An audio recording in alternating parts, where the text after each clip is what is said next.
I mean, it's interesting because I think it brings us back to the issue of speaking up about things that you are aware of, and it's slightly different. If you're an individual sports person, it's one thing to see somebody on the track, putting something into their water bottle or doing something in the changing room, and you start to get into a very different mindset when you're looking at a team sport, because this is your decision to blow the whistle, per se, on one of your teammates or a group of teammates could mean or have devastating impact or consequences for your team and their positioning or their success. And I think the drivers behind why athletes from team sports don't speak up is different to why individual sports people don't necessarily speak up about what they're seeing. I think it's one thing if you've got a doping culture across a team, it's very different. Why if, and you do, I'm sure there are rogue individuals who decide to just go down their own path. It's got nothing to do with the club whatsoever. But if one of their peers know that they're doing something, why aren't they speaking up?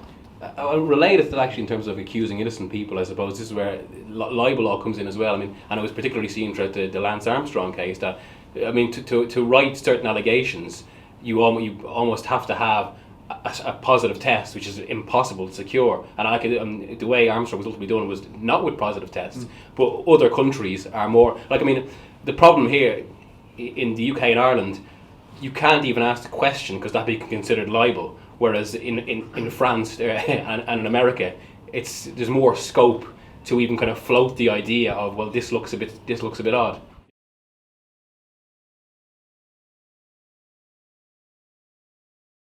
And I guess FIFA have a few problems at the moment, and this probably isn't a priority, right? And the last president, or the one that's gone, Blatter, he openly said he didn't think it was a problem. Just a point of thought of there. I mean, another side point to it is that I suppose in other sports like cycling, swimming, athletics, you can actually, because it's all based on times, you can see concrete improvement and what we consider unrealistic improvement. Whether in football, it's because it's such a fluid game with so many dynamics, you can't pinpoint it in the same way. I mean, not even a goal record shooting up. It wouldn't even be fair to base it on that because there's so many other elements. I think this is almost a bigger issue at that kind of level, or that kind of Champions League level perhaps. If a team like Juventus are doping, it almost creates this critical mass where, I mean, I suppose it's the same sort of dynamic happened in cycling, where it's either do it. Now, I suppose the advantages aren't quite as deep in football because there isn't a direct translation from so what you take to the power outage of a body. Where, like, in cycling, it's a machine for basically converting energy. Where in football, obviously, it just becomes a conduit to do your job better. So maybe it's a 30% advantage rather than 100%. But even still, if one team is doing it and succeeding, it does create this kind of this threshold. Then other teams need to respond, or else they get caught out. What is the ideal situation for a testing program, and how should it be policed? Is that the right word, or governed?